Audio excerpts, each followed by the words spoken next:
Calma, antes de começar o vídeo eu quero te deixar um recado. Você sabia que Rodrigo Tudor é um pré-candidato a deputado federal pelo estado de Minas Gerais? Pois é, esse canal aqui apoia o trabalho do Rodrigo Tudor, não é de hoje, e agora vamos estar com ele em mais essa caminhada aí, que é da sua pré-candidatura. No momento certo ele vai aparecer aqui com a gente e vai falar. Você vai escanear o QR Code que está aparecendo aí na tela e você vai direto para esse Instagram aqui, ó, que é o Instagram da pré-campanha do Rodrigo Tudor, beleza? Rodrigo Tudor, pré-candidato a deputado federal pelo estado de Minas Gerais. Esse canal aqui apoia o trabalho do Rodrigo Tudor. Calma aí, antes de começar esse vídeo eu preciso te trazer um baita de um recado. Em parceria com o Carlinhos Vidente, nós estamos fazendo aqui no canal uma limpeza espiritual de aberturas de caminho que o Carlinhos Vidente vai fazer. E além do mais, as pessoas que entrarem para essa limpeza ganham uma consulta totalmente grátis com o Carlinhos Vidente. Então você vai estar comprando uma limpeza espiritual para qualquer área da sua vida, em troca você vai ainda estar ganhando de bônus uma consulta com o Carlinhos Vidente. Clica aí no link da descrição, me chama lá no WhatsApp que eu te explico as formas de pagamento, tá bom? E são somente 50 vagas, e as vagas estão lotando rápido demais. Então corre aí, clica no link da descrição que lá você vai fazer o pagamento, vai mandar ali o seu pedido para essa limpeza e também eu estarei passando o seu contato para a equipe do Carlinhos para eles agendarem a consulta com você. Vagas limitadas, dá para parcelar no cartão também. Corre aí, clica e eu te vejo no WhatsApp. Gente, isso é uma barbaridade, isso me choca. E a pessoa que é honesta, Fabrício, ela não se corrompe. Ainda tem projetos, ainda tem o que fazer. Falando francamente, a pessoa que não tiver um plano de saúde ou mesmo um dinheirinho para pagar particular, ela literalmente, eu falo, pega com Deus, porque Deus está na frente. Acreditem que há esperança e que há sim pessoas sérias. Muitas mulheres nos assistem criando filhos sozinhas. Como foi sua infância em BH, sendo criado por duas mulheres, a sua mãe e a sua avó? Olha, foi uma infância incrível, porque tanto a minha mãe quanto a minha avó sempre foram pessoas de muita força, sempre foram pessoas muito equilibradas. E esse equilíbrio me trouxe essa força para ser quem eu sou hoje, né? Então, só agradecimentos a elas. Essa força que eu tenho hoje de fazer as coisas acontecerem, de correr atrás, veio delas. Aos 7 anos, algo mudou em você e você passou a sentir coisas que as outras pessoas não viam. Qual a sua lembrança mais antiga do despertar dos seus dons? Na escola ainda eu estava num momento, como todo pré-adolescente, né, criança, vamos colocar assim, e eu comecei a ter visões com alunos, com coleguinhas meus da minha sala.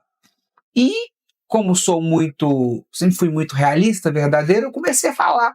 Então você imagina um menino de 8 anos de idade falando, fazendo previsões, dando insights sobre a vida dos alunos, sobre a vida dos pais. Então isso gerou aí um transtorno muito grande. Hoje eu entendo que era literalmente uma loucura, né? Mas isso aí foi essa abertura da minha sensitividade, a abertura da minha mediunidade, que foi um momento bastante conflituoso, que a partir do momento que você começa a revelar, a falar fatos de pessoas que você nunca viu na vida, ouviu muito pouco, e as pessoas, os meninos chegavam em casa e contavam, né, para os familiares, olha, meu aluno falou isso, e dava certo. Aí se criou aí uma coisa, uma notoriedade que eu não queria nessa idade, né, de jeito nenhum.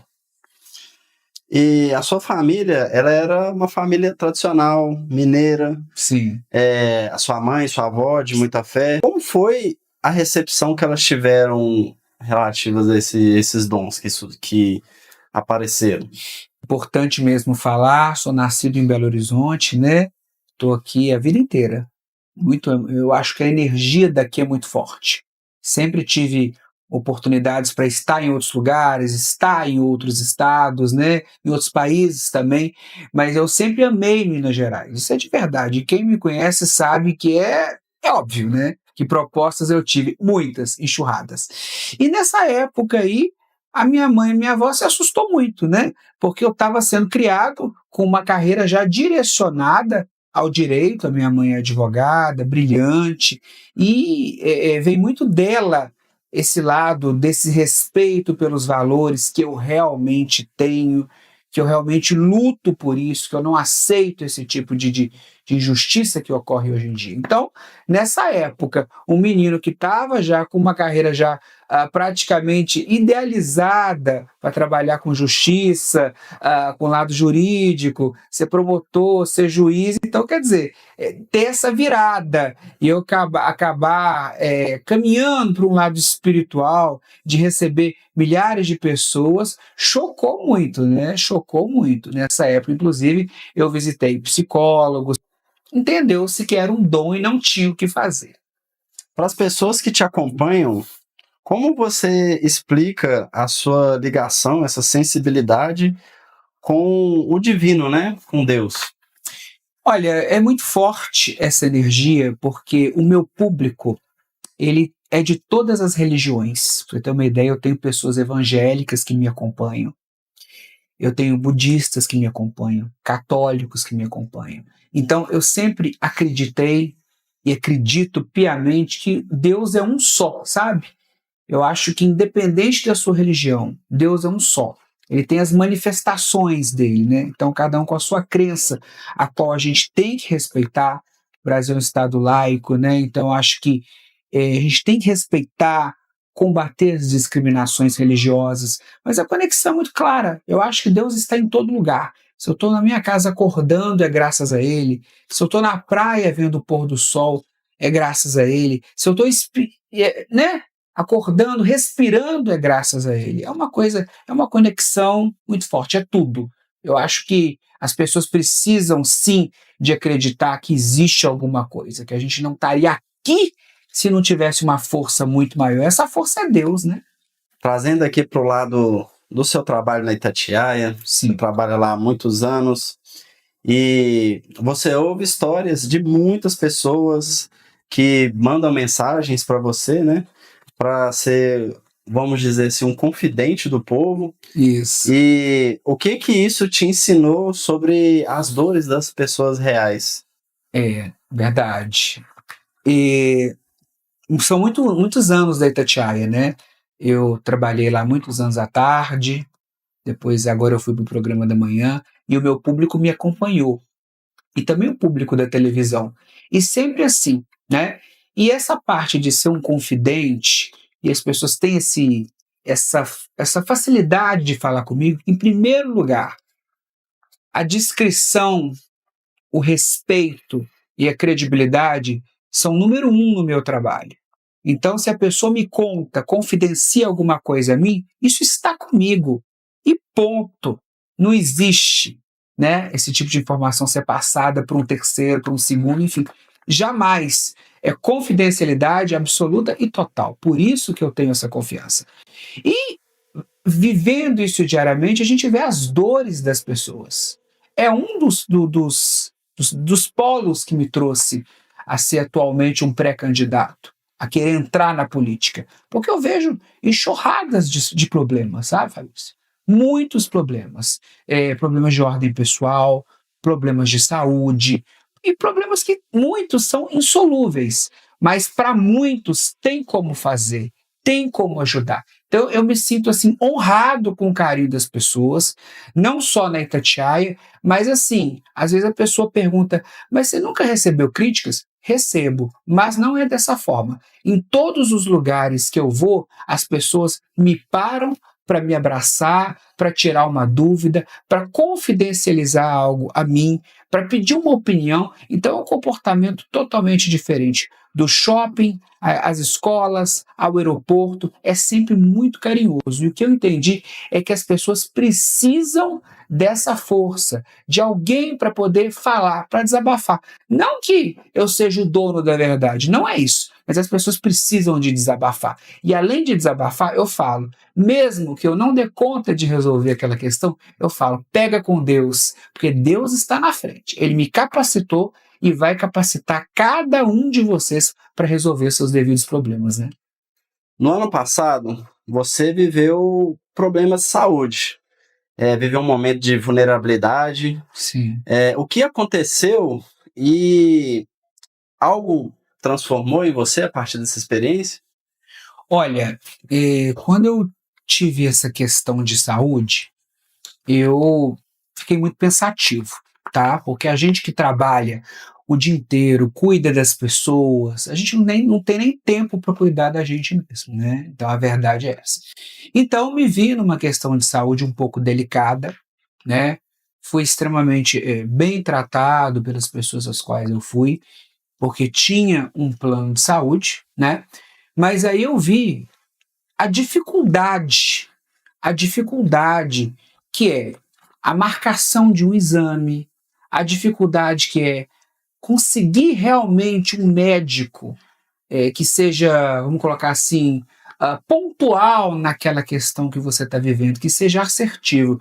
Que até isso a gente tem que ter um pouco de sorte para descobrir um profissional que seja assertivo para resolver o seu problema, senão não resolve. Então, fiz vários exames e tá aí a chave da questão. O porquê que eu fiquei pensando?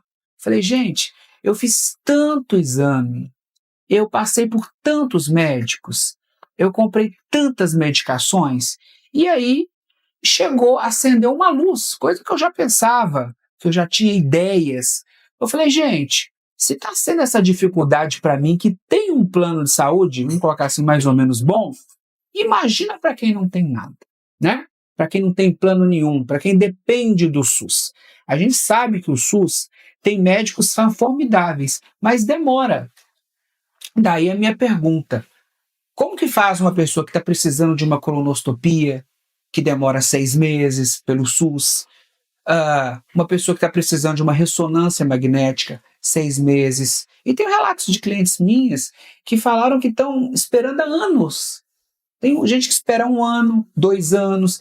Então eu pensei, literalmente, falando francamente, a pessoa que não tiver um plano de saúde, ou mesmo um dinheirinho para pagar particular, ela literalmente morre, sabe? Então, eu consegui fazer o meu tratamento, tudo certinho, porque eu tinha um plano de saúde.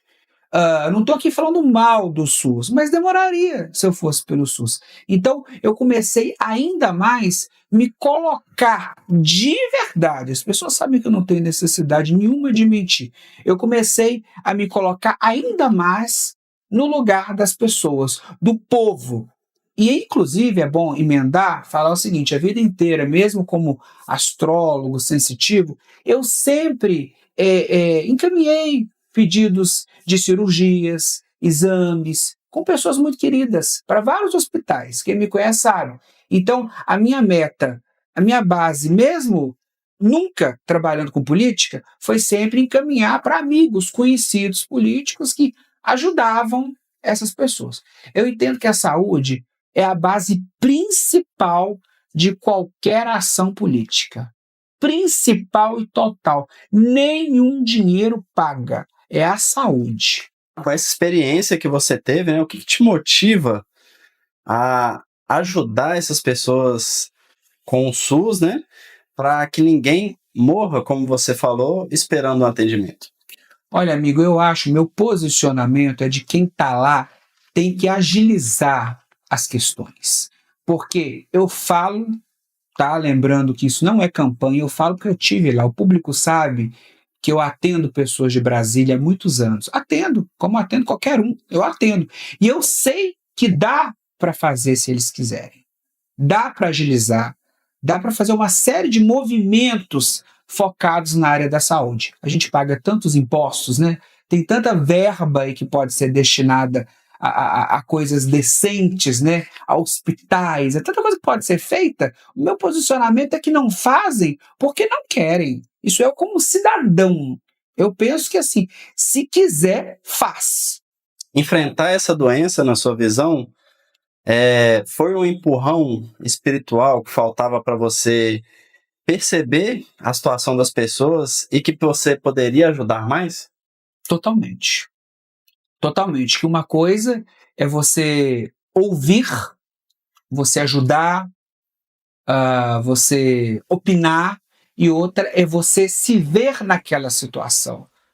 Tipo, alô, tem horário para tal exame? Tem horário para ultrassonografia? Tem horário para ressonância magnética? Tem sim, mas tem para 3 meses. Não pode. Não é uma coisa É uma coisa surreal. Volto a falar, saúde é prioridade. Sem ela, a gente não faz nada. Bom, isso nos levou à sua pré-candidatura a deputado federal. Sim.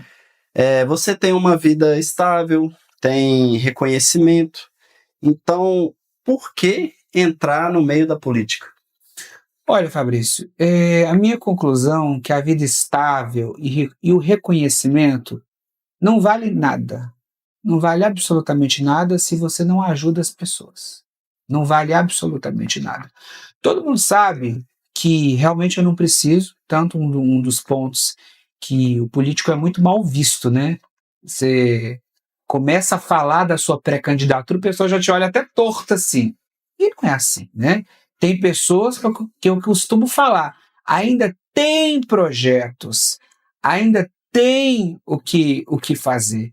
Então eu penso exatamente nisso. Eu tive uma proposta ano passado de gravar para o Netflix, lá com sede em Nova York. Eu recusei. Eu falei, não é a minha vibe. A minha vibe, se até hoje são 30 anos trabalhando com o povo aqui, a minha vibe é Minas Gerais. É o que eu gosto de fazer. Eu gosto daqui. Então, você vê que não é uma coisa fake, igual outras pessoas se montam. Ah, não. O povo sabe que eu estou aqui há 30 anos e não é por falta de oportunidade. O meu diferencial é querer fazer realmente alguma coisa. E se, né, aí é com Deus e com o povo. Se lá na frente isso der certo, aí é outra história. Aí as pessoas vão ver realmente o que pode ser feito. Né? Quando pessoas da mídia se candidatam, é muito comum duvidarem da intenção. Para a dona de casa, para as pessoas normais que estão nos assistindo, como você defende a sua pré-candidatura contra quem diz que é só um famoso querendo voto? Não, eu entendo, mas eu acho que as pessoas têm que ter uma noção de fazer uma separação, vendo a vida de cada um.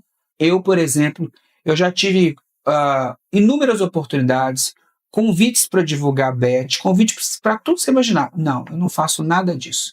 O meu Instagram, até muito recentemente, era muito pouco usado. Eu uso ele para divulgar obras sociais, divulgar pedidos de ajuda. Então, quer dizer, óbvio que você ser uma pessoa conhecida traz vamos colocar assim, uma maior facilidade, mas não é vamos colocar assim, a chave da vitória. Simplesmente as pessoas sabem, olha, aquele ali ela pode confiar, porque se sobreviver a um meio tão pesado como esse nosso meio, que é o meio da comunicação, há tantos anos, igual eu trabalhei com a Sônia Abrão, eu trabalhei na Rede TV, eu trabalhei com inúmeros artistas, e você sobreviver de forma irretocável, eu acho que é algo que tem que ser levado em consideração. Porque eu nunca tive um processo, eu nunca tive uma reclamação, eu nunca me envolvi em nenhum tipo de escândalo. Então, quer dizer, eu sempre tive um comportamento extremamente ilibado, sabe? Então, o meu comportamento demonstra que não é só mais um famoso querendo voto. É uma coisa que vem da minha essência de querer fazer alguma coisa. E sendo bem sincero, ganharia mais se eu tivesse aceitado as minhas propostas internacionais de lançamento de carreira internacional, de Netflix, de tanta coisa. Falando um pouco da sua posição como cidadão. Claro. O que você pensa de muitas situações que estão acontecendo, de crimes hediondos, onde tem ataques entre familiares, e o que você pensa sobre isso? Olha, a gente vive um momento de horror, né? Eu, como filho único, que moro com a minha mãe, sempre cuidei das pessoas ao meu redor, você vê casos, desde o ano passado a gente está vendo aqui, e pior, Minas Gerais, Belo Horizonte, Minas Gerais, está com esse pico. Filho matando mãe por causa de jogos de bet. O outro jogou a mulher de um penhasco. Veja que coisa surreal. E agora, recentemente, uma diarista, que não é uma diarista, com o perdão da palavra, é uma cretina, esfaqueou um casal de idosos com não sei quantas facadas. Gente, isso é uma barbaridade. Isso me choca. E eu fico pensando no seguinte: como que até hoje Não existe uma questão mais intensa que isso. Para mim são crimes hediondos, crimes macabros. A pessoa que faz uma coisa dessa, na minha opinião, tem que jogar na cadeia e jogar a chave fora.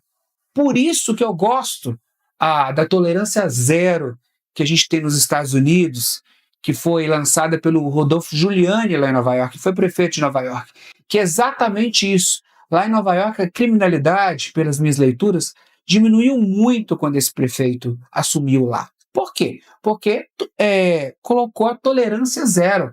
Então, essas pessoas que são desprovidas de qualquer amor à vida têm que irem sim presas. Um trabalho brilhante da Polícia Civil, mas é o que a Polícia Civil fala. Tem muitos amigos, falam, Rodrigo, a gente faz a nossa parte, mas entra no sistema carcerário e fica muito pouco tempo.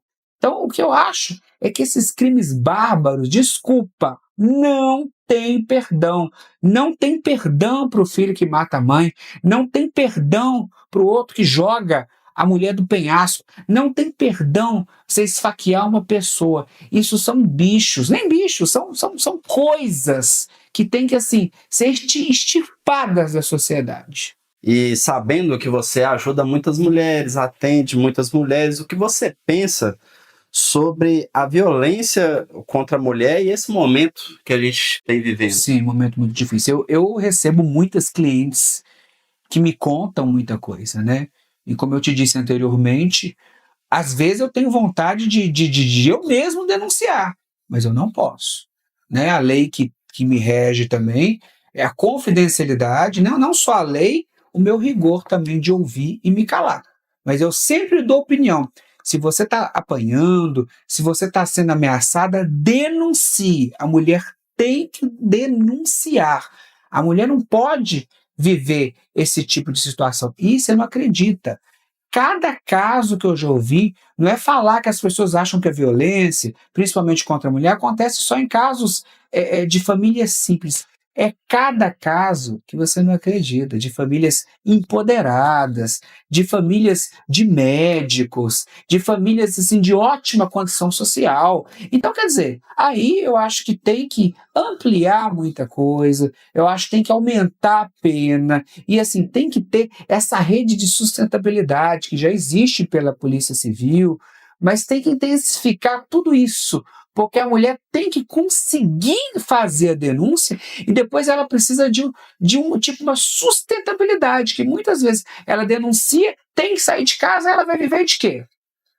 Então precisa de melhorar muita coisa. Denúncia em primeiro lugar. Então, se você, mulher, independente de qualquer coisa, está nos vendo, passando por isso, denuncie, denuncie e denuncie. Depois, vê o que faz. Bom, muitos políticos fazem campanha, assumem, depois somem. Sim. Você, como pré-candidato, qual é o compromisso inegociável que você faz com as pessoas que seria importante para o seu primeiro mandato? Primeiro, jamais sumir da população. É vergonhoso, eu vejo aí pessoas, que eu já inclusive atendi, que estão aí no poder, que trocam o número de celular.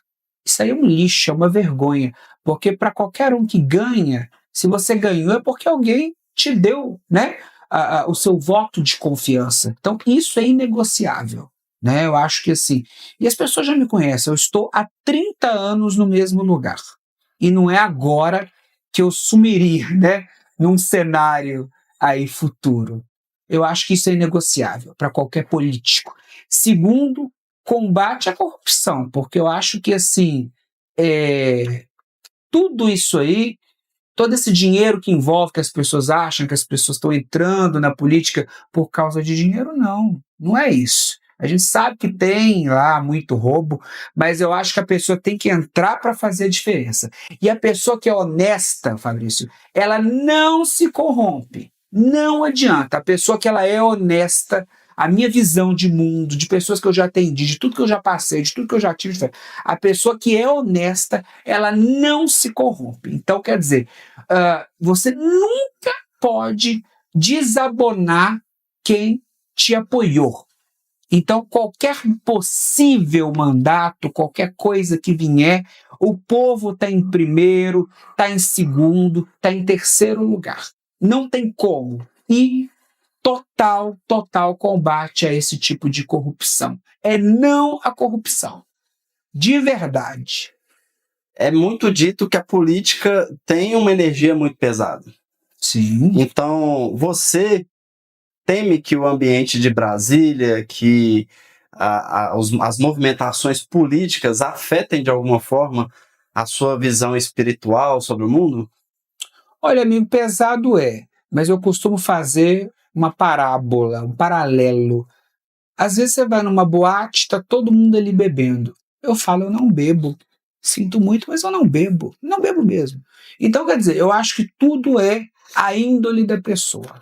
Então, se você está em qualquer lugar com o coração aberto, blindado, o mal não entra. Não entra mesmo. Com a fé, com Deus na frente, com as vibrações positivas, não é não. Então, eu não vejo nenhum problema com esse tipo de energia. Porque se você tá com a sua meta certinha do que você vai fazer, nada muda. Nada muda. E eu tenho, assim, só posso falar tranquilamente que é o meu direito de cidadão e o meu pensamento.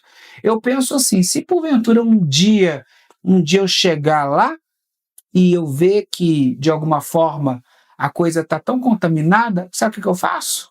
Eu peço para sair. Porque você tem que ter uma meta. Ou você cumpre ou você não cumpre. E eu quero cumprir, né? Para encerrar, imagine que quem nos assiste agora está com boletos atrasados, está com a vida difícil, está cansado, às vezes está sentindo dores em função desse cansaço. Que mensagem você, Rodrigo, como pré-candidato, né, deixa para essas pessoas? Eu falo o seguinte, o momento da vida da gente, às vezes a gente está num momento ruim, às vezes a gente está num bom momento, mas tudo muda. Se você está numa fase negativa, acredite que isso vai melhorar. Mantenha a sua fé e o seu pensamento positivo em alta. Se a fase está positiva, que ela melhore ainda mais. Mas tudo na vida da gente são momentos, então a gente tem que aproveitar todos eles. Então, se você está numa fase ruim, acredite que vai melhorar, se pegue a Deus, se pegue às forças superiores, porque tudo passa. Tudo passa. E eu, como pré-candidato aí a deputado federal por Minas Gerais, também faço uma dica a vocês nesse finalzinho. Cobrem, chequem, pesquisem, né? Graças a Deus hoje a gente tem internet aí, então tá tudo muito fácil para você pesquisar o seu candidato, o seu pré-candidato, portal da transparência. Veja o que o seu candidato fez, veja se ele não só ficou dando barraco na frente das câmeras ou se ele fez alguma coisa efetiva para vocês. Eu acho isso extremamente importante. Acreditem que há esperança e que há sim pessoas sérias. Há pessoas que querem fazer a mudança e que têm valores inegociáveis, tá? O meu muito obrigado pelo espaço e fiquem com Deus.